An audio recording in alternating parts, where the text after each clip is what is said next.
Guys, कैसे हैं आप सब। होप आप सब बढ़िया होंगे। आप देख रहे हैं मेरे चैनल को जिसका नाम है खुशबू वसीम व्लॉग। वेलकम है अभी आप सभी का मेरे चैनल पर। तो गुड मॉर्निंग हो चुकी है गाइस, और जैसे कि आप देख सकते हैं हम रुके थे यहाँ पर। मैं थोड़ा सा व्यू दिखाऊंगी। तो गाइस यहाँ पर है मेन एंट्रेंस, जैसे कि देख सकते हैं आप सामने। और ये है यहाँ पर रूम्स बने हैं। यहाँ गाड़ी हमारी अंदर पार्क हो गई थी। ये साइड में रूम्स बने हुए हैं इस साइड में। और ये देख सकते हैं ऐसे कुछ बैठने के लिए भी जगह है। आप आएँ शाम के टाइम में, चाय वाय के टाइम ले यहाँ बैठें। तो गर्मी तो है बट सुबह का मौसम बहुत अच्छा था, जैसे कि देख सकते हैं। अभी ये न्यू ही बना हुआ है। इसका नाम है 8 हेवन करके है होटल। तो गाइस हम यहाँ पर रेडी हैं। अब हम आगे की तरफ बढ़ रहे हैं, जो कि हम जा रहे हैं सारसल बालाजी। तो देख सकते हैं अभी आप बच्चे सब रेडी हैं। और अराउंड हमें 1 घंटा लगेगा, क्योंकि जब हम खाटू श्याम जी से निकले थे तो हमने आधा रास्ता कवर कर लिया था शाम को ही, क्योंकि वहाँ रुकने का कोई पॉइंट नहीं था। और हमने सोचा था कि यहाँ पर स्टे ऐसे करेंगे कि ज़्यादा हमें डिस्टेंस कवर ना करना पड़े, और वहाँ पर भी हमें मतलब जैसे होता ना कि शाम जैसे ठंडे ठंडे में दर्शन हो जाएं और फिर हम वापसी करें दिल्ली की तरफ। तो टाइम से हम निकलेंगे। अगर हमें अराउंड अभी 1 घंटा लगेगा। तो रास्ते में दिखाती हूँ कैसा व्यू रहेगा आप लोगों को, क्योंकि मैं भी फर्स्ट टाइम ही जा रही हूँ और पहले वाला व्लॉग अपलोड हो जाएगा। तो जल्दी जल्दी जाइए मेरे चैनल पर, फटाफट से देखिएगा व्लॉग। ये यहाँ पर गाइस बारिश हुई आई थी, तो पानी देख सकते हैं बहुत ज़्यादा था। बहुत ज़्यादा गहरा नहीं था बट पानी बहुत था। रास्ते का कुछ इस तरह का व्यू है। अभी एक्चुअली मार्केट वार्केट सब बंद है। हम निकले हैं सुबह अराउंड 6:45 के करीब। हमें थोड़ा टाइम लग गया रेडी वेडी होने में, क्योंकि बच्चे उठ नहीं रहे थे। मैं और वेग जी तो उठे हुए थे 3:30 बजे के। तो गाइस हम लोग पहुंच चुके हैं सालासर। भैया बालाजी किस तरफ है? बट हमें पता नहीं है मंदिर है, पूछ रहे हैं वेग जी। तो ये सामने एक मंदिर है, शिव मंदिर सालासर, देख सकते हैं। तो गाइस हम पहुंच चुके हैं मंदिर में, देख सकते हैं आप। लिखा हुआ है श्री बालाजी मंदिर सालासर धाम। मंदिर कुछ ऐसे है। और यहाँ पर बाहर ही आपको प्रसाद की दुकानें मिल जाएंगी। काफ़ी सारी मिठाई की दुकानें हैं। और बट यहाँ पर कहते हैं कि चूरमे का प्रसाद चढ़ता है, जो कि आपको अंदर ही मिलेगा। तो अभी हमने यहाँ बाहर कोई प्रसाद नहीं लिया है, हम लोग अंदर ही प्रसाद लिए, देख सकते हैं। और हम यहाँ इस साइड से आए थे, सामने से। तो गाइस यहाँ पर वो जगह है जहाँ से अंदर प्रसाद मिल रहा है। आप यहाँ अंदर आके भी ले सकते हैं प्रसाद। और जैसे कि हमने अभी मंदिर में एंट्री करी है, तो ये है सामने ऐसा कुछ मंदिर का व्यू। थोड़ा सा रश है। ये है मेन एंट्री यहाँ से मंदिर की। और अभी हम यहाँ पर आके खड़े हुए हैं। ये अखंड ध्वनि है जो मोहनदास जी ने, जो स्टार्टिंग में जब मंदिर की स्थापना करी थी ना, तो उन्हें जलाई थी। वो यहाँ बैठ के अपना जाप भी करते थे, राम चालीसा का, हनुमान चालीसा का। ये ध्वनि का स्थान है जहाँ मोहनदास जी जब जाप करने बैठते होंगे या पूजा करते होंगे। ये पीछे जो देख रहे हैं वो अखंड ज्योत है। ये उसी समय से जलती आ रही है। ये बाजू का पेड़ भी बहुत पौराणिक है। इसके पीछे वो देखिए जो कॉर्नर में आपको केसरी रूप में हनुमान जी दिख रहे हैं, वो भी पूरा चांदी के उसमें मंदिर बना हुआ है। पीछे चांदी के द्वार हैं जिसपे गणेश जी, लक्ष्मी जी सबकी प्रतिमाएं बनी हुई हैं। तो ये पौराणिक मतलब आस्थाओं का, वाह जी वाह। ये देखो, ये है बीच में जो अखंड ज्योत जो जल रही है। तो गाइस जैसे कि वेग जी ने बताया आपको कि ये सारी चीजें किस चीज से रिलेटेबल है।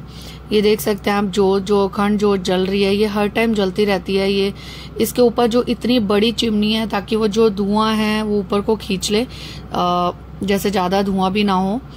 और हनुमान जी का जो वो केसरी रूप दिखाया गया साइड में, और चांदी का जो, और जैसे कि आप देख रहे हैं दूसरा पेड़ जिस पर बहुत सारे घोंसले बने हुए हैं और यहाँ पर जो पक्षी हैं उनके खाने पीने का भी इंतज़ाम किया हुआ है। बहुत ही अच्छा बनाया हुआ था ये।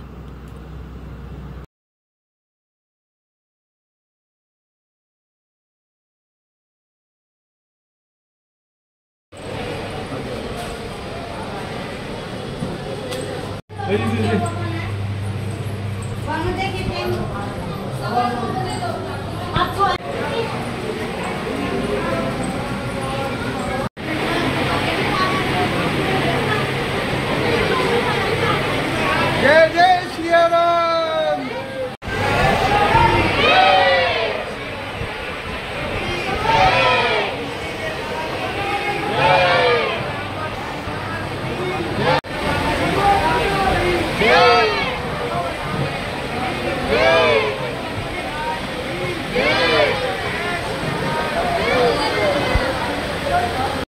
तो गाइज इससे पहले वाला पेड़ जैसे कि आपने देखा क्लिप में, वहां पर लोग अपनी मन्नत मांग रहे थे नारियल बांधकर, और जब उनकी मन्नत पूरी हो जाती है तो वो वापस आते हैं मन्नत उतारने के लिए। और जैसे कि अंदर फोन में वीडियो नहीं अलाउड था तो मैंने अंदर का नहीं लिया वीडियो। गाइज ये वो जगह है जहाँ पर बहुत लंबी लाइंस लगती हैं जब काफी रश होता है।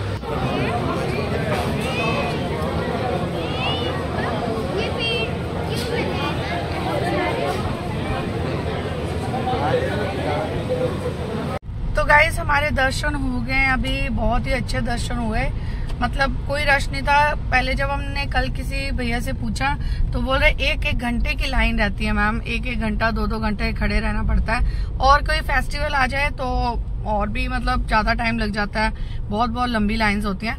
लेकिन जैसे हम गए यहाँ पर बिल्कुल खाली था, लाइन थी बट चलते जा रहे थे तो हमें एक जगह भी रुकना नहीं पड़ा। तो वहां से दर्शन करने के बाद हम मतलब बाहर को ही सीधा हाईवे मिल गया हमको ना। हाँ जी, तो सालासर वाले बालाजी की स्टोरी ऐसे है कि अगर आपने नोटिस किया हो तो पूरे इंडिया में कहीं पे भी बालाजी भगवान का जो रूप है वो दाढ़ी मूंछ के साथ नहीं है, सिर्फ यहीं पे है। ये स्टोरी शुरू होती है मोहनदास जी के थ्रू। मोहनदास जी एक संत हुए थे, ये 4 भाई थे और एक बहन थी। इनकी बहन की जो शादी होती है यहाँ पे होती है चूरू डिस्ट्रिक्ट में के अंदर। बहन के पति की डेथ हो जाती है, उनका एक छोटा बेटा होता है, भांजा होता है। तो बहन की रखवाली के लिए, बहन के खेती बाड़ी को संभालने के लिए मोहनदास जी अपनी बहन के यहाँ पे आके रहने लग जाते हैं। लेकिन वो होते तो संत प्रवृत्ति के हैं, तो वो अपने पूजा पाठ में लगे रहते हैं। बालाजी जी जो है वो उनको सपनों में दर्शन देते हैं और कहते हैं कि ठीक है मैं प्रकट होने वाला हूँ, ऐसे ऐसे करके मैं प्रकट होऊंगा और मैं तेरे पास आऊंगा। और नागौर जिले में असोटा गांव है एक, वहां पे कोई जाट किसान थे जो खेतीबाड़ी कर रहे थे, अपना हल चला रहे थे। तो हल चलाते वक्त उनका पत्थर में किसी में जाके, किसी भारी चीज में जाके हल फंस जाता है और उसी वक्त उनकी वाइफ भी आ जाती है वहीं पे। तो ये मियाँ बीवी अपना जो उस पत्थर को बाहर निकालते हैं, तो वो एक मूर्ति रूप में वो बालाजी ही होते हैं, बालाजी रूप का जो वो मूर्ति रूप था वो। तो लोग मिट्टी साफ करते हैं, वंदना करते हैं, उसकी पूजा करते हैं। और क्योंकि उनकी वाइफ इनके लिए चूरमा बना के लेकर आई होती घर से, तो वही चूरमे का भोग ही ये बालाजी को लगा देते हैं। तो प्रकट होने के बाद, धरती पर प्रकट होने के बाद बालाजी को उस रूप में सबसे पहले चूरमे का भोग लगा था। इसलिए ये मान्यता, वो आज भी लोग वहां पे चूरमे का प्रसाद चढ़ाते हैं, वो कंटिन्यू होती आ रही है वो प्रथा एक तरीके से, कि जी सबसे पहले वो चूरमे का भोग लगने की वजह से। तो होता क्या है कि अब वो होते गरीब किसान है ये लोग, तो वो टाइम था ठाकुरों का, जिस टाइम पे ठाकुरों का राज हुआ करता था। तो अपने एरिया के ठाकुर को प्रसन्न करने के लिए बालाजी का रूप ले जा करके अपने ठाकुर को दे देते हैं। ठाकुर की हवेली में अपने एक कमरे में उसकी स्थापना कर लेता है मूर्ति की, बालाजी की।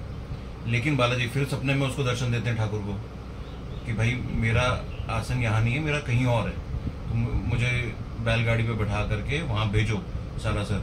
और सालासर में पहुंचने के बाद ऐसा कुछ होता है कि पता नहीं ठाकुर को या संत मोहनदास जी को, दोनों में से किसी एक को सपने में ये इंस्ट्रक्शन मिलते हैं कि जब सालासर में जब वो बैलगाड़ी एंटर कर जाएगी तो उसके बाद कोई उसे हाकेगा नहीं, कोई उसे छुएगा नहीं, कोई उसे रोकने की कोशिश नहीं करेगा, बढ़ाने की कोशिश नहीं करेगा, उसे चलते रहने देना। जहां भी जाकर के वो रुकेगी वहीं पे मेरी स्थापना कर देना। तो आपने देखा होगा कि वहां पे जब सालासर में हम लोग बालाजी धाम पे जब गए थे, वहां पे वहाँ पे वो आपने वो जो बैलगाड़ी का जो रिमेन्स है वो भी आपने रूप देखा था। आपने वो भी देखा, धुनी थी, जो पेड़ था कई साल पुराना, जिसको सपोर्ट देके मेटल से वो हैंग अभी भी रोका हुआ, संभाला हुआ, कई सालों पुराना पेड़ है वो। जब वो महात्मा मोहनदास जी वगैरह उस टाइम पे जब धुनी चलाया करते थे, उस टाइम की धुनी आज भी प्रज्वलित है, नॉन स्टॉप वो जल रही है, लोग आज भी उसे मेंटेन कर रहे हैं। मोहनदास जी की डेथ के बाद उन्होंने किया था, क्या कहते हैं, उनके भांजे ने संभाला और अब वो ट्रस्ट मेंटेन करी। एक बड़ी अच्छी खूबसूरत स्टोरी है, बालाजी जो थे वो मोहनदास जी की जैसे कहते हैं ना सखा रूप में आ जाते हैं, तो वो क्या कहते हैं, उनके साथ कुश्ती मल्लयुद्ध भी किया करते थे, उनके साथ खेला भी करते थे। मोहनदास जी की बॉडी के ऊपर को कई बार उनके हाथों के निशान दिखते थे, तो वो इशारे से मना कर देते थे भांजे को अपने की भाई शांति रख। तो ये ऐसी बहुत सारी स्टोरीज हैं, ऐसी बहुत सारी स्टोरीज हैं जो उनके मोहनदास जी और उनकी आस्था से रिलेटेड बहुत सारी चीजें हैं। लेकिन हमें बहुत मजा आया, आप लोग भी जाके दर्शन करें वहाँ पे। और वो कहते हैं ना कि जो मोहनदास जी को जिस रूप में उन्होंने सपने में दिखे थे, मतलब जैसे वो दाढ़ी वाले रूप में ही उनको सपने दिखे थे, और मोहनदास जी ने बोला कि आप मुझे जिस रूप में दिखे थे उसी रूप में आप मूर्ति के रूप में प्रकट हो जाए। तो ये पूरे एक्चुअली इंडिया में शायद पहले ये इकलौती वो पिक है, इकलौती जगह भी और पिक भी दाढ़ी मूंछ के साथ प्रकट हुए और वहीं पे ही हाँ मूर्ति उनकी स्थापित हुई। तो गाइज ये पूरी स्टोरी थी जो कि हम लोगों ने जितना हमको मतलब वहाँ पर पता लगा, बताया गया, और जैसे जैसे हमने खोजबीन करी चीज़ों की, तो हमने आप लोगों के साथ शेयर करी है बालाजी की जो ये स्टोरी थी। बहुत मान्यता है वहाँ पर, जैसे कि मैं क्लिप दिखाऊंगी तो उसमें बताऊंगी कि यहाँ पर अपनी मान्यता के अकॉर्डिंग वहाँ पर नारियल बांध के लोग जाते हैं, जो भी अपनी विश लेके आते हैं। जब विश पूरी हो जाती है तो फिर से माथा टेकने के लिए आते हैं। कुछ तो शक्ति होगी उस जगह में जहाँ पे लोग बिल्कुल इतने घंटों की लाइन बता रहे हैं, की लाइन। और जो उनके होली वाले जो दिन होते हैं, जो मंगलवार वगैरह वाले जो दिन होते हैं, तो बहुत मतलब वो रहे कि हम लोग टाइम से पहुंचे, हमें इस तरह के आशीर्वाद मिले हुए थे, सबने, मम्मी ने भी आशीर्वाद दिया था, दीपक जी हैं हमारे साड़ू साहब, उन्होंने भी बताया था कि भाई सुबह सुबह पहुंच जाना, बच जाओगे भीड़ से, सारी चीजों से। बहुत मजा आया, बहुत अमेजिंग टाइप का मजा आया। बहुत आराम से हमने दर्शन किए, बड़े ही अच्छे दर्शन किए। बस माता जी कृपा करे, बाबा जी कृपा करे, ऐसे ही हमारे सुख भरे दिन चलते रहे। तो गाइज एक चीज और आप लोगों के साथ शेयर करूंगी, देख सकते हैं मनन ने बनाया आज पिज्जा। थोड़ा सा ये डो इसने घर में ही ट्राई किया आज फर्स्ट टाइम पिज्जा।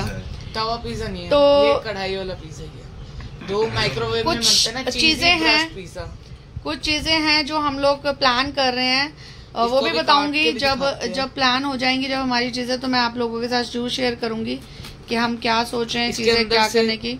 तोड़ोगे ना इसके अंदर, अलग से व्लॉग जरूर बताऊंगी, उसमें बनाऊंगी। क्रस्ट है, देख सकते हैं। तो गाइज ये थी सालासर बालाजी की स्टोरी, और अच्छी लगी हो तो कमेंट में जय वीर हनुमान जी या जो भी आप लिख सकते हैं, जय बजरंगबली लिख दीजिएगा। और अगर आपको लगता है कि हमारी स्टोरी में कहीं पे कोई फ्लॉ है तो प्लीज हमें भी गाइड करना, हमें भी बताना कि जो भी आपके साथ एक्यूरेट क्या है क्या नहीं, क्योंकि हमें जितना पता लगा हमने आप लोगों के साथ शेयर किया। अगर कुछ गलत बोला तो उसके लिए दिल से सॉरी, क्योंकि हो सकता है भूल चुक, क्योंकि हम लोग भी इंसान हैं, कोई वो नहीं है, गलतियां इंसान से ही होती हैं। तो बस व्लॉग अच्छा लगा तो लाइक शेयर कमेंट कर दीजिएगा, और जिन्होंने अभी तक मेरे चैनल को सब्सक्राइब नहीं किया है फटाफट से मेरे चैनल को सब्सक्राइब कर दीजिएगा। बेल आइकन प्रेस करना मत भूलिएगा, क्योंकि उसके बिना आपको नोटिफिकेशन नहीं मिलेगा। तो आज का व्लॉग मैं यहीं पे एंड करती हूँ। नेक्स्ट विजिट हमारी कहाँ पर रहेगी, कहाँ जाएंगे, कैसे जाएंगे, वो भी मैं आप लोगों के साथ शेयर करूंगी। व्लॉग को पूरे एंड तक जरूर देखिएगा, और बस मिलते हैं फिर नेक्स्ट व्लॉग में। Till then take care, good bye.